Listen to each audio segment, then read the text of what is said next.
Hey everyone, and welcome to my Procreate demo for the piece I call Consumption. So I recently was going through old photos of drawings that I had and finding ones that I hadn't colored and that I wanted to bring color to. So that's what this one is here. It was originally drawn with a number 2 pencil on just regular sketch paper, and I always wanted to color it and just never had the time. So here we are bringing it into Procreate. So it's literally just a photo that I had on my phone. So it's not the highest res, but for the sort of style I was going to go for, which was like watercolor and everything, I didn't really need a very high res. So I started by colorizing the lines, which I've shown in past videos how to do that, and then I set that layer to multiply, so it's sort of bright. It's like a brightish reddish line, and then I go in and just start flattening it. All of it was done using the Watercolor Brush in Procreate, so that's in the painterly section, and that's like everything. I mean, there's like almost nothing more to say there. So these are all just colors that I'm choosing, and then either lowering the opacity or not, basically. So then when I get to the shadows, I do a multiply layer across the entire thing. Which is, or excuse me, not across the entire thing, but that's what I use for the shadow. It's like a light purplish reddish type color, and that's what I use for the shadows. So you'll see also there's times in here where I sort of made weird decisions when I did the original lines, and I've actually sort of forgotten why I made some of those decisions. So you can see me, like for instance here, going in and editing the original drawing so that I can make sure that it just makes more sense with the new color scheme that I'm going with. So I just erased some of the shadows cast from the vines, and then you'll see me do it again later with the shadow cast from the bones. So there on the dude now, I'm just doing the usual blush and some darkening around the eyes, giving him some sort of gray hair here, and it's a really straightforward piece as far as the techniques go, because everything is just what you've seen me do in the past. I'm laying in flat colors and then putting in just like for the 5 o'clock shadow or for the blush or whatever, just putting in another layer on top of it and lowering the opacity on it. Here I am adjusting those shadows again, and by adjusting I mean getting rid of, because then I'm going to do that in watercolor instead, as opposed to keeping it in the actual line art.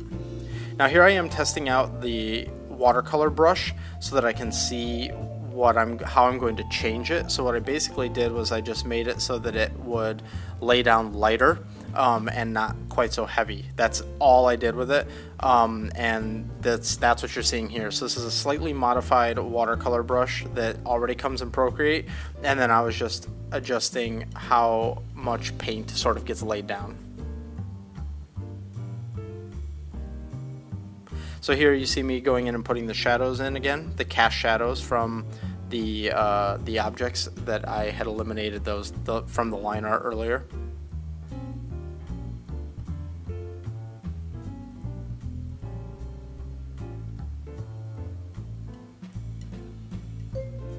Also, the way that I'm doing the shadow layer is with the Select Paint, Select Clear method, which was linked down below. I do this on a lot of things when I am using like one shadow layer for an entire piece, as opposed to actually color picking and doing, say, like a 3 layers for the skin tone, 3 layers for the eye, something along those lines. So what I'm doing, just to reiterate that, but you can check it out in detail down below, is I'm starting from the lowest most layer and I'm selecting that. Then on the shadow layer, which is on top of almost everything, I'm painting.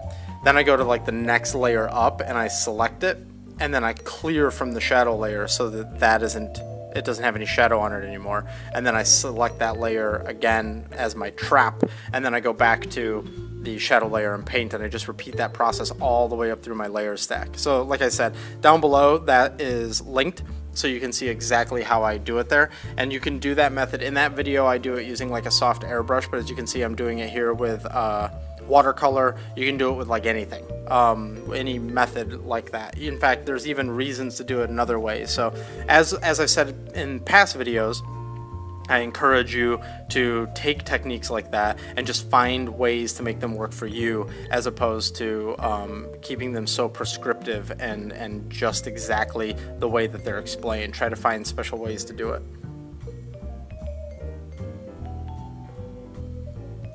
So now I'm on the vine layer, which is fairly high up in the stack. We're getting to the end of the shadow round.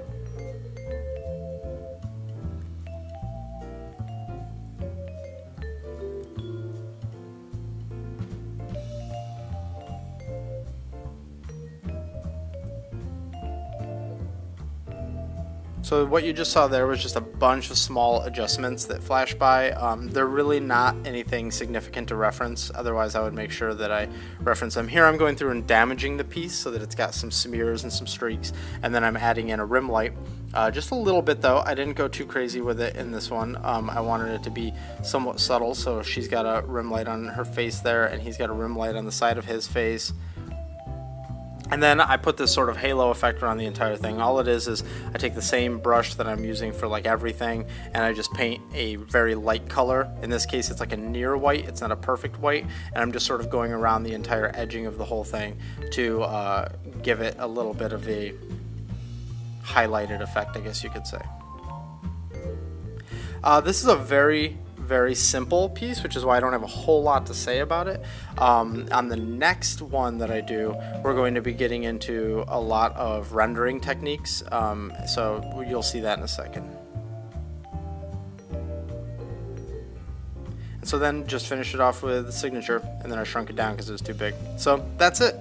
So here you can see the piece in its finished state. And here it is flipped, in case you were wondering what it looks like the other way. So thanks for watching, and if you enjoyed this video, please consider liking and subscribing, and otherwise I'll see you on the next one. And speaking of the next one, we're going to be getting into a lot more rendering and blending techniques, so hope to see you there. And if you're looking for me on the internet, these are the places where you can find me.